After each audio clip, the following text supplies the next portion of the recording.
Hello বন্ধুরা, আবারও একটি নতুন ব্লগে সবাইকে সুস্বাগতম। আজ শুক্রবার, সকাল থেকে খুব ঝড় বৃষ্টি চলছে। এখন বাজছে সকাল 7:24, আর এই রকম বৃষ্টির দিনে শুধু খিদে পায়। কি করব, কি খাবো বুঝে উঠতে পারছিলাম না। হঠাৎ করে মাথায় আসলো ঘরে তো কিছু সাবু রাখা ছিল, তুই সাবুদানাটা দিয়ে কিছু একটা বানাবো। তো চলো বন্ধুরা, ঝটপট কিছু বানানো যাক। আর বেশি দেরি না করে সোজা বাটি হাতে নিয়ে বসে পড়লাম। সাবুদানাগুলো আগে ভালো মতো ধুয়ে নেব। সাবুদানাগুলি তেমন একটা ভালো ছিল না, অনেকক্ষণ ধুয়ে ভিজিয়ে রেখেছি, তাও শক্তই থেকে গেছে, সেটা নরম আর হচ্ছিল না। অনেকক্ষণ পরে তাও একটু হালকা নরম হয়েছে। তোমরা যখন সাবু কিনবে বাজার থেকে একটু দেখে বলে আনবে, যেগুলো সাবুগুলা নরম হয়ে যায় তাড়াতাড়ি। তোমরা হয়তো ভাবছো যে সাবুদানা দিয়ে কি বানাবো। আরে হ্যাঁ, তোমরা তো দেখেই ফেলেছো, থাম্বনেলে দেওয়া আছে কি বানাতে চলেছি, তাই না?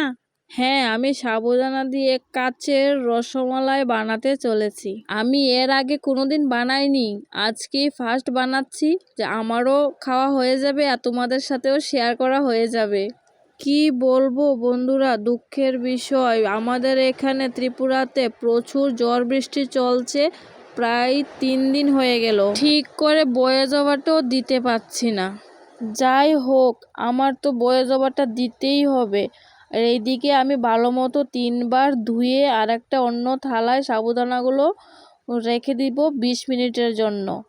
কারণ আমার সাবুদানাগুলো তেমন একটা ভালো ছিল না, অনেকটা শক্ত, তাই 20 মিনিট বলে আমি 30 মিনিট পরে সাবুদানাকে ঠিকঠাক মতো একটু নরম হয়েছে। এখন আমি ওই সাবুদানাগুলোকে চটকে নেব ভালো মতো। যত চটকাবে ততই কিন্তু ভালো হবে, একদম নরম হয়ে যাবে। না চটকালে সেটাকে গোল করা যাবে না, এই কারণেই চটকাতে হবে। সাবুদানাটা মাখার সময় অল্প চিনিও দিয়ে ভালো করে মেখে নিলাম, কারণ দুধের ক্ষীরের মিষ্টিটা পুরোপুরি ঢুকবে না সাবুদানার ভিতরে। মাখা হয়ে গেছে আমার, দেখতেই পাচ্ছ কতটা নরম হয়েছে। এখন আটটা ধুয়ে দুধটা বসিয়ে দেব, আর দুধটা ফুটে গেলেই দুটো তেজপাতা ডুবিয়ে দিলাম দুধের ভিতর। এদিকে দুধটা ফুটতে থাকুক, ততক্ষণে আমি গোল্লাগুলো বানিয়ে ফেলি। হাতে ঘি মেখে গোল্লাটাকে বানাবো, কারণ হাতে লেগে যাবে। তোমরা চাইলে সাদা তেলও ইউজ করতে পারো, আর ঘিটা দিলেই বেশি ভালো হয়, সুন্দর একটা ফ্লেভার আসে। ঘি মাখা আমার কমপ্লিট। এখন সাবু একটু হাতে নিয়ে ভালো করে গোল গোল করে নেব। যার যেমন ইচ্ছে মতো গোল করতে পারো, কিন্তু কেউ ছোটও বানাতে পারো, কেউ একটু বড় সাইজও। তবে বেশি বড় করলে কি হবে, সেদ্ধ হতে একটু সময় লাগবে, আর ছোট করলে না একটু তাড়াতাড়ি সেদ্ধ হয়ে যায়, তাই আমি ছোট করেই করছি। জানেন তো বন্ধুরা, আমি রসমালাই বানাচ্ছি আর ভয়ও পাচ্ছি, ঠিকঠাক মতো হবে তো আমার রসমালাইগুলো? কারণ আজকেই প্রথম আমার রসমালাই বানানো, কোনোদিন আর বানাইনি। জানি না কি হবে, খেতে মন চাইছে খুব, তাই ইউটিউবে দেখে আমিও বানাতে বসে পড়েছি। খারাপ ভালো সবটাই তোমাদের সাথে শেয়ার করব। হয়তো খারাপ হতে পারে, নয়তো ভালোও হতে পারে, তোমাদের সাথে সবটাই আমি শেয়ার করব। অবশ্যই আমার কিছু আসে যায় না, কারণ প্রথম বানাচ্ছি, হলেও ভালো না হলেও ভালো, তাও তো ট্রাই করছি বলুন। চলো একবার সামনে থেকে দেখানো যাক গোল্লাগুলো কেমন হয়েছে। এই দেখো, আটালু টাইপের হয়েছে আর গোল গোল, সবকটাই আমার বানানো কমপ্লিট। এখন এক এক করে দুধের মধ্যে দিয়ে দেব। দুধটাও অনেক শুকিয়ে ক্ষীর হয়ে গেছে, কিন্তু এখন এক এক করে আমি ছেড়ে দেব দুধের মধ্যে। দুধের মধ্যে কিন্তু আমি এখনো চিনি দেইনি, কারণ যদি চিনিটা দিয়ে দেই তাহলে আরো গাঢ় হয়ে নিচে লেগে যেতে পারে। কিছুক্ষণ জাল করার পর আমি চিনি দেব। তো আমি গোল্লাগুলো সবকটাই দিয়ে দিচ্ছি গুঁড়িয়ে, সব একটার উপর একটা দিচ্ছি না, দূরে দূরে করে একটু সরে সরে দিচ্ছি, কারণ একটার উপর একটা দিলে তারপর শেষে দলা পাকিয়ে যাবে, এই কারণে আমি সরে সরে দিচ্ছি।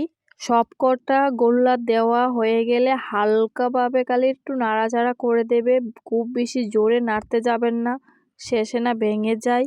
তো কিছুক্ষণ পর পর আমি হালকা করে নেড়ে চেড়ে দিচ্ছি, কিছুক্ষণ বাদ দিয়ে যেন নিচে না লেগে যায়। চুলার আঁচটা কমিয়ে এখন কিছুক্ষণের জন্য ঢাকা দিয়ে রাখবো। 1 মিনিট মতো ঢাকা দিয়ে রেখেছিলাম, আর এই দেখো ঢাকনাটা খুলতে কতটা রসালো লাগছে, দেখতে কতটা গাঢ় হয়ে গেছে, এত সুন্দর ফ্লেভার বেরোচ্ছে কি বলবো বন্ধুরা। অনেকটা সেদ্ধ হয়ে যাওয়ার পর আমি এখন চিনি দিয়ে দিচ্ছি। আমি 3 চামচের মতো চিনিটা দেব। তোমরা যে যেমন মিষ্টি খেতে পছন্দ করো তেমনই মিষ্টিটা দেবে। কেউ যদি বেশি খেতে চাও তাহলে আরও বেশি করে চিনিটা দিতে হবে। আর আমার এত বেশি একটা চিনি ভালো লাগে না মিষ্টি, তো দুধের ফ্লেভার আর এমনিতে যতটুকু মিষ্টি হয় সেইটাই আমার বেশি ভালো লাগে। আর এদিকে দেখতেই পাচ্ছ কতটা গাঢ় হয়ে গেছে, অনেকটাই এত সুন্দর ফ্লেভার বেরোচ্ছে কি বলবো। মনে হচ্ছে এক্ষুনি একটা হাতে নিয়ে মুখে টাচ করে ঢুকিয়ে দিই, কিন্তু না, অনেক গরম, আরও তো বাকি আছে। তাই আমি একটা এলাচ গুঁড়ো করে দিয়ে দিলাম, কারণ আমার ঘরে আর বেশি এলাচ ছিল না, তো একটাই ছিল, এই একটাই আমি দিয়ে দিয়েছি আরও ফ্লেভারটা বাড়িয়ে দেওয়ার জন্য। দেখতেই পাচ্ছ এখন আমার মিষ্টিগুলো পুরোপুরি হয়েই গেছে, কতটা সুন্দর হয়েছে দেখতে। এখন শুধু দেখার বাকি কতটা নরম কি শক্ত হয়েছে, আমি এখনো দেখতে পারিনি, কারণ আমি বুঝতে পারছি না কি করে ধরবো, এতটাই গরম। তো দেখে নিয়েছি হালকা, জাস্ট খুবই নরম ছিল। তো আমি এখন একটা প্লেটে করে নামিয়ে নিচ্ছি, যখন একটু ঠান্ডা হয়ে যাবে তোমাদেরকে অবশ্যই আমি দেখাবো মিষ্টিগুলো কেমন হয়েছে খেতে আর কতটা নরম হয়েছে, কারণ আমিও জানি না, আমিও কোনোদিন খাইনি, তো এখন খেয়েও দেখাবো, পাশে থেকে দেখতে থাকো। তো আমার প্লেটটাকে সাজিয়ে তোলার জন্য আমি কিছুটা আখরোট ফ্রুটস কুড়িয়ে নিয়েছি, কারণ আমার ঘরে কোনো কাঠবাদাম ছিল না, এই কারণে আমি আখরোটটাকেই কুড়িয়ে নিলাম। ডেকোরেশনের জন্য আরও একটা আস্ত আখরোট দিয়ে দিলাম উপরে। তো কেমন হয়েছে আমার সাজানোটা কমেন্টে জানাবে। দেখতেই পাচ্ছ কতটা নরম হয়েছে।